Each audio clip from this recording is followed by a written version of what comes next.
હવે એ સમજો કે સુપ્રીમ કોર્ટના આ નિર્ણયથી અસલી SC/ST સમાજને શું ફાયદો થશે. અત્યાર સુધી એવું થતું હતું કે કન્વર્ટ થયેલા લોકો જેમને મિશનરીઓ તરફથી આર્થિક સહાય મળતી હતી તેઓ ભણી ગણીને અનામતની બેઠકો ઉપર કબજો કરી લેતા હતા.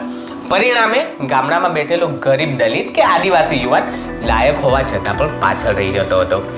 અત્યાર સુધી તેમના હકની નોકરીઓ કોઈ અબ્દુલ કે એન્થની લઈ જતો હતો, જે માત્ર કાગળ પર દલિત હતો.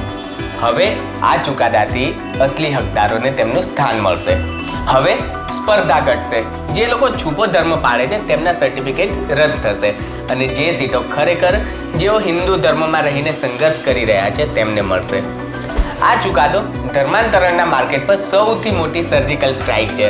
હવે કોઈ ચોખાની બોરી કે પછી બિરયાનીની ડેક માટે ધર્મ નહીં બદલે, કારણ કે તેને ખબર છે કે ધર્મ બદલવાથી સરકારી લાભોથી પણ હાથ ધોવા પડશે. સુપ્રીમ કોર્ટનો આ નિર્ણય ભારતની સાંસ્કૃતિક સુરક્ષા માટે અતિ આવશ્યક હતો. જેઓ ધર્મ છોડે છે તેમણે ધર્મના લાભ પણ છોડવા જ પડશે. આમાં કોઈ અન્યાય નથી, પરંતુ આ જ એક સાચો ન્યાય છે. તમને શું લાગે છે, હવે સરકારે દેશભરમાં આનો સર્વે કરાવીને નકલી SC/ST સર્ટિફિકેટ રદ કરવા જોઈએ અને શું દેશમાં હવે રાષ્ટ્રીય ધર્માંતરણ વિરોધી કાયદો લગાવવો જોઈએ? કમેન્ટમાં પોતાનો અભિપ્રાય જણાવીને વિડીયોને વધુમાં વધુ શેર કરો. જય હિન્દ.